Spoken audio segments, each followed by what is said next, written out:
పశ్చిమాసియాలో సంక్షోభం నేపథ్యంలో బహ్రెయిన్ లో చిక్కుకుపోయిన సుమారు 600 మంది తెలుగు వారిని సురక్షితంగా స్వదేశానికి చేర్చే ప్రక్రియ ఎట్టకేలకు ప్రారంభమైంది.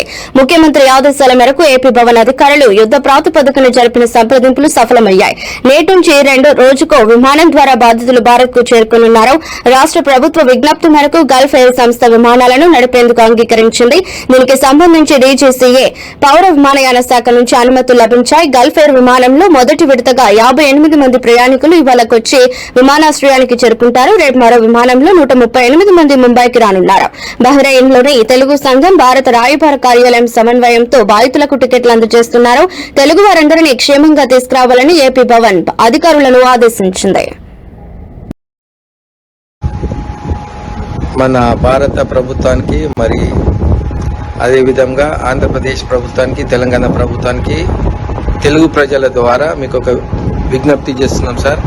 మేమందరము ఇక్కడ 24వ తారీఖు హైదరాబాద్ నుండి బహ్రెయిన్కి మరి టూరిస్ట్ వీసాగా చూడడానికి వచ్చాము. 4 డేస్ తర్వాత తిరిగి వెళ్ళే టైంకి మేము అనుకునే విధంగా ఎయిర్పోర్ట్కి వెళ్ళాక మరి చెక్ ఇన్లో లైన్లో నిలబడ్డప్పుడు బాంబ్స్ పడడము, మరి ఇక్కడ మిజైల్స్ పడడము, దాంతోపాటు అక్కడ కౌంటర్స్ క్లోజ్ చేయడము, గల్ఫ్ ఎయిర్ వాళ్ళు ఏమి స్పందన లేదు.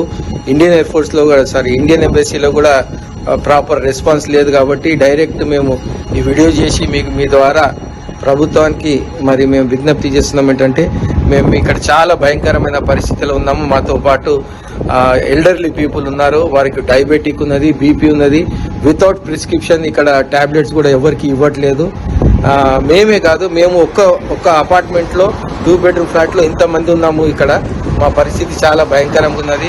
ఇక్కడ ఉన్న తెలుగు ప్రజలు తెలిసిన వాళ్ళు ఒక పూట ఒక 1 టైం మీల్స్ మాకు ఇస్తున్నారు.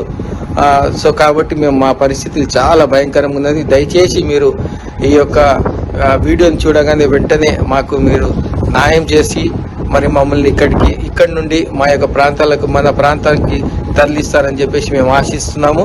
దయతో మరి మోడీ గారికి కానీ చంద్రబాబు నాయుడుకే కానీ మరి అదేవిధంగా రేవంత్ రెడ్డి గారు కూడా మా అందరి తెలుగు ప్రజల తరఫు నుంచి మీకు విజ్ఞప్తి చేస్తున్నాము.